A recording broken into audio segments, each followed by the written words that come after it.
guys, welcome back to another video on the channel, and today we are talking all things Real Madrid. Now, when you look at the performance of Real Madrid this season, I feel it has been one of those upsy-topsy performance all through the season.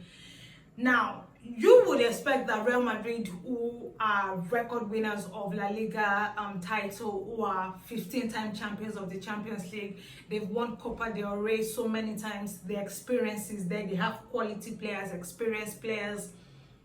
You would expect that their performance this season would have been better, but it hasn't been the case. Now, don't forget that at the beginning of the season, they brought in a new coach, right? Xabi Alonso obviously left after last season, and they brought in Ancelotti left last season, and they brought in Xabi Alonso early this season, just to bring that sort of Real Madrid giants feel into the season. It hasn't been the case. Now, unfortunately, when you look at the squad, they have big players, and when I mean big, egoed players, the likes of Mbappe obviously is one, Vinicius Jr. is one. These are players that they would literally expect a coach to massage their egos, right? And that was what Ancelotti did for the bettermost of his period there. He's a good manager who knows how to who is a man manager, a proper manager who knows how to handle. No matter how big a player is, he knows how to manage them properly. However, with Xabi Alonso, he's a young coach, right? He hasn't had that long experience in coaching. Don't forget the fact that before he joined Real Madrid, he was just with Bayer Leverkusen. And he had this amazing run with helping them win the league for the first time, and then finishing second, unfortunately, in the second season. But that first season was with them. It was a fantasy season because they didn't win just the Bundesliga, they won other titles, and it was a very good run.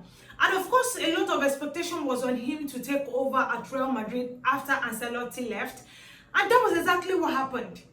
When he came in, it was more like the players weren't listening to him. The ego was in the squad, in the dressing room, and he just felt like he couldn't manage it. And that showed in their performances on the field. Now, a lot of these players, a good example, Kylian Mbappe, he's just one unlucky player. Unlucky in the sense that while he was at Paris Saint-Germain, yes, he won a lot of the titles with Paris Saint-Germain, but he wasn't able to win the Champions League.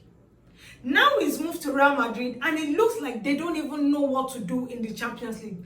Don't forget that they had to play in the playoffs in this current season of the Champions League to even qualify to the round of 16.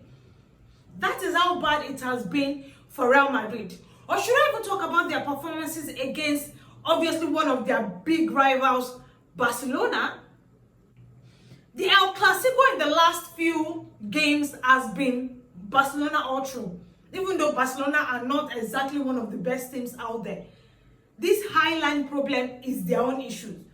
But Real Madrid, on the other hand, they've not taken advantage of that to play any better. So when you look at the team, you're questioning a lot of things. The club, the decisions they've made, the players they've brought in. You look at some of their players, and don't forget that they've also had to deal with injury. Rudiger is from one injury to the other. I think now he's a bit steady. It looks like and probably this is because the coaches were sensible enough to manage his time, to manage his playing time. And that is why it now looks like as if he's playing more steady. But they have a lot of injury-prone players. David Alaba is one of them. Rudiger is one of them. Rodrigo is in and out of injury bed.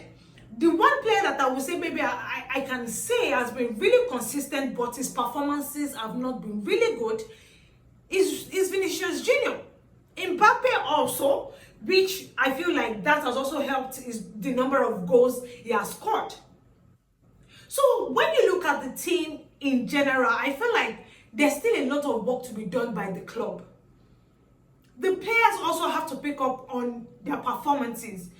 One player that I would say has stood out for me this season is their goalkeeper, Courtois.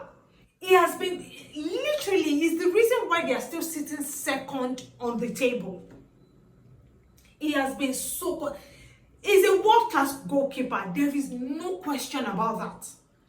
World-class goalkeeper. If you're going to mention at least the first 3 goalkeepers in the world that are really, really good right now, I'll be surprised if he's not number 1. If he's not number 1, I'll be surprised, because I don't think there's any other goalkeeper right now that is doing the amazing job that he's doing. Maybe for Manuel Neuer, yes.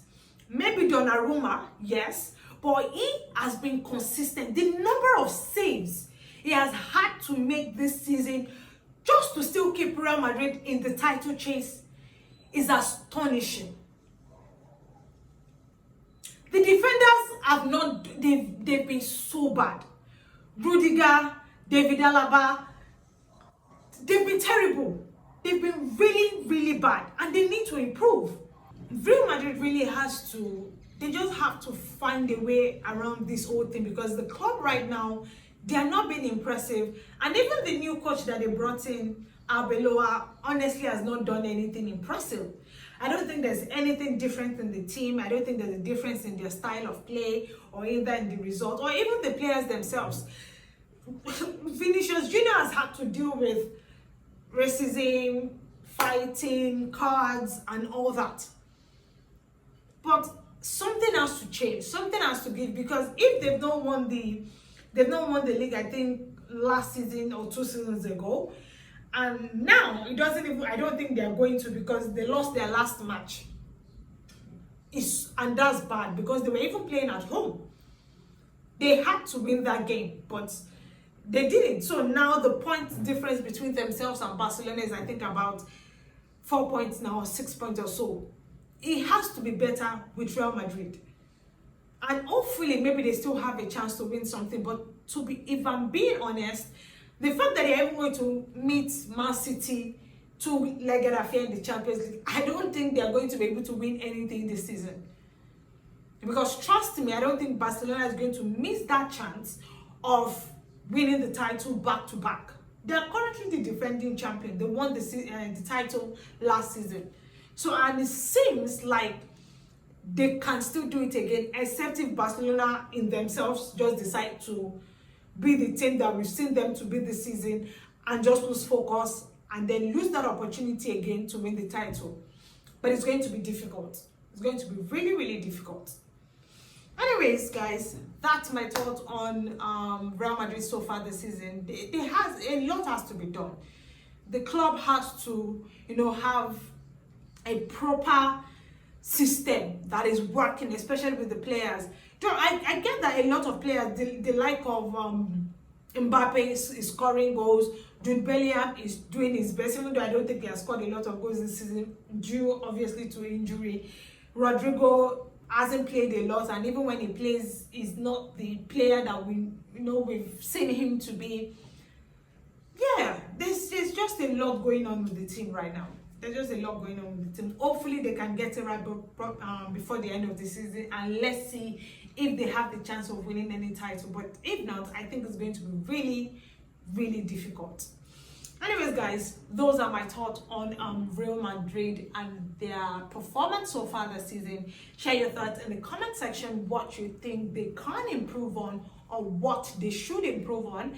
Also, don't forget to like, share, and subscribe to the channel. Please subscribe to the channel. It's absolutely free. It doesn't cost anything. So please subscribe, okay?